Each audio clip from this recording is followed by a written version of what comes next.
If you've ever watched power change hands in a single moment and felt the air shift with it, subscribe and stay. These are the stories where judgment comes fast, truth comes faster, and nothing feels the same afterward. The cabin is quiet in the way only first class ever is. Muted voices, polite smiles, the soft clink of glassware and the hush of money traveling comfortably through the air. He notices it immediately, the look. Not curiosity, not interest. Assessment. The flight attendant pauses beside his seat, eyes flicking to the boarding pass in her hand, then back to him. Her smile tightens just slightly, the way it does when professionalism turns into scrutiny. "Sir," she says, voice crisp. "There seems to be a mistake." He looks up calmly. "Is there?" She glances at the screen on her device. "This seat is reserved." He doesn't react, doesn't bristle, doesn't rush. "Yes," he says evenly. "It's reserved for me." Her smile cools another degree. "I'll need to see your boarding pass again." He hands it over without comment. She studies it longer than necessary. Her jaw tightens. She glances at him, really looks this time. Plain jacket. Mujazainet lagu. No watch meant to announce status. He looks ordinary. Too ordinary. "I'm sorry," she says, already sounding less sorry than she did a moment ago. "This seat assignment isn't correct. I'll need you to gather your things." Few heads turn. He feels it, the subtle shift, the attention sharpening. "I purchased this seat," he says calmly. She straightens, shoulders squaring. "Sir, please don't make this difficult." Something in her tone draws more eyes. He exhales slowly. "I'm not." She gestures toward the aisle. "Economy is that way." The word lands heavier than it should. A man across the aisle looks uncomfortable. A woman 2 rows ahead glances back, interest thinly veiled. He stands, not hurried, not embarrassed. "May I ask why?" he says quietly. She lowers her voice, but not enough. "This seat was upgraded incorrectly." "It happens." "That's strange," he replies. "Because it's been confirmed twice." Her lips press together. "Sir," she says firmly, "if you don't comply, I'll have to involve the purser." There it is. Authority. Public, unquestioned. He studies her for a moment, long enough that she shifts slightly, uncomfortable with his calm. "All right," he says finally. He steps into the aisle. The cabin watches. She escorts him forward, chin lifted, movements precise. Each step feels like a statement. By the time they reach the galley, the purser is already waiting. "What seems to be the issue?" the purser asks. "Seat misuse," the flight attendant replies quickly. "He was in 2A. The purser turns to him. "Sir." He meets her gaze evenly. "I was assigned that seat." The purser checks the device. Frowns. The flight attendant folds her arms subtly, confidence returning. "Sir." The purser begins. A soft chime interrupts.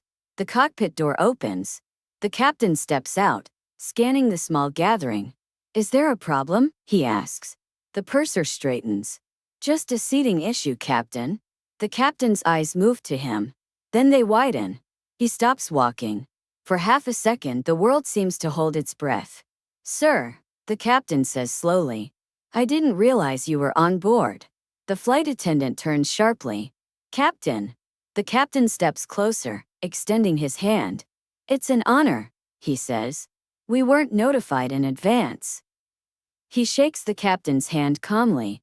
"No need," he replies. "I prefer it that way." The silence becomes suffocating. The flight attendant's face drains of color. The purser blinks. "Captain?" "This gentleman," the captain says carefully, "is the primary investor in our new international route." The words land like a drop tray. The flight attendant's mouth opens, then closes. She starts. "There must be." "There was no mistake," the captain says evenly. His seat is confirmed. He turns back to him. "I apologize for the inconvenience, sir." The flight attendant feels the floor shift beneath her. "I didn't know," she says quickly, voice suddenly softer. "I was just following protocol." He looks at her, not coldly, not smugly, just fully. "I understand," he says. "That somehow makes it worse." The captain gestures back toward first class. "Please allow me." As they walk back, the cabin watches again, but this time the energy is different. The flight attendant follows a step behind, hands clasped, face flushed. At his seat, the captain pauses. "If there's anything you need." "No," he says. "Thank you." The captain nods respectfully and leaves. The flight attendant remains. "I'm very sorry," she says quietly. "I shouldn't have." "It's all right," he replies. She swallows. "It's not." He studies her for a moment, then sits. She stands there, unsure whether to leave or stay. "I made an assumption," she says finally. "Yes," he agrees. "I won't do that again." He looks up at her. "That's all that matters." She nods, chastened, and something else. Something unsettled. As she turns to leave, he speaks again. "For what it's worth," he adds calmly, "you handled the situation efficiently. Just prematurely." Her breath catches. She turns back surprised. "Thank you," she says. Their eyes meet. The plane begins to taxi. And neither of them realizes yet that this moment, the one that stripped power bare and left only truth, isn't finished with them. Not even close. The rest of the cabin settles back into its carefully curated calm. But for her, nothing feels settled anymore. She moves through the aisle on autopilot, hands steady, posture flawless. Training carrying her forward while her thoughts lag several steps behind. Every interaction feels louder now. Every glance heavier. She can still hear the captain's voice. Primary investor. She hadn't just been wrong. She had been exposed. At the galley, she pauses longer than necessary, pretending to check inventory. The metal counter is cool beneath her palms. She presses her fingers against it, grounding herself. She prides herself on professionalism, on fairness, on reading situations quickly and accurately. And yet, she had read him entirely wrong. Not because of policy, because of assumption. She replays the moment in her head. His calm, his lack of protest, the way he stepped into the aisle without humiliation or anger. That should have told her everything. She exhales slowly and straightens. There is no avoiding him now. And avoiding him wouldn't fix what she broke. When she returns to first class, she does so deliberately. Not as an authority. As a woman who owes another human being honesty. He's seated exactly as before, posture relaxed, attention on the window rather than the cabin. The city lights below fade into cloud as the plane climbs. The hum of ascent steady and unremarkable. She stops beside his seat. "Sir," she begins, then hesitates. The title feels wrong now. He looks up, eyes calm. "Yes." She lowers her voice. "May I speak with you?" Briefly. He studies her for a moment, then nods. "Of course." She gestures toward the galley. "If that's all right." He rises smoothly, without drawing attention, and follows her. The curtain slides shut behind them, sealing off the space. For the first time since boarding, there is no audience. She doesn't speak right away. She takes a breath, measured, intentional. "I owe you more than an apology," she says. He doesn't interrupt. "I didn't just follow protocol," she continues. "I made a judgment. About you. And I acted on it." "Yes," he says gently. That word, gently, lands harder than anger would have. "I let appearance stand in for information," she admits. "And I didn't question myself." She lifts her gaze to meet his fully. "That's not acceptable. Not in my job. Not anywhere." He watches her closely now, not assessing, not waiting to respond. Just listening. "I'm not asking for forgiveness," she adds. "I'm acknowledging responsibility." Silence stretches between them, not awkward but charged. "Thank you," he says finally. "For being honest." She swallows. "I was wrong." "Yes," he agrees. "But you corrected yourself." She exhales, a fraction of tension releasing from her shoulders. "I understand if you file a complaint," she says quietly. He considers that. "I won't," he says. Her brows knit slightly. "May I ask why?" "Because the moment matters more than the outcome," he replies. "And because you didn't double down." Something in her chest tightens unexpectedly. "That's generous," she says. "No," he says. "It's fair." They stand there for another moment, the space between them holding something new, not tension exactly. Awareness. "I'll return you to your seat." she says, professionalism reasserting itself, this time without armor. As they step back into the cabin, the atmosphere feels subtly altered. The power dynamic has shifted. Not in his favor, not in hers, but into balance. He settles back into his seat. Before she turns away, he speaks again. You didn't ask my name, he says. She pauses. I should have. He offers it. She repeats it softly, committing it to memory. And yours? He asks. She tells him. He nods once.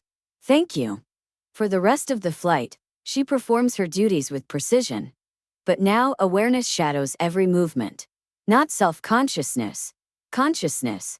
When she brings him a drink, their fingers don't touch, but she's aware of how close they are. When she checks on other passengers, she notices how often her gaze drifts back to him, not out of curiosity, but curiosity's quieter cousin, recognition. Near the midpoint of the flight, turbulence shakes the cabin lightly. She moves through the aisle, reassuring passengers, voice calm and practiced. When she reaches his row, he looks up at her. Long day, he says. She almost smiles. That obvious? Only because I recognize it, he replies. That surprises her. You do. He nods. I spend a lot of time in rooms where I'm underestimated. You learn to read strain. She considers that. And yet you didn't react. No, he says. Because reacting would have made it about ego. She absorbs that quietly. May I ask you something, she says. You may. Why didn't you say who you were? He looks out the window for a moment before answering. Because I wanted to be treated like everyone else, he says. Even if that meant discomfort. She nods slowly. I failed that test. Not entirely, he replies. You corrected course. The plane hums around them. The world outside distant and irrelevant. I'm glad, she says quietly, that you stayed. So am I, he replies. As the flight begins its descent, the cabin prepares for landing. She makes the announcements, voice steady, posture flawless. But something inside her has shifted.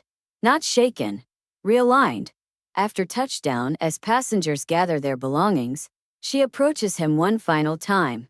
Sir. She stops herself, then corrects. Would you like assistance exiting?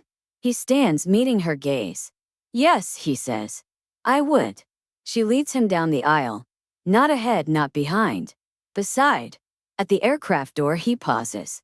This won't be the last time we meet, he says calmly. She doesn't ask how he knows. I think you're right, she replies. He steps onto the jet bridge, then turns back once. For what it's worth, he adds.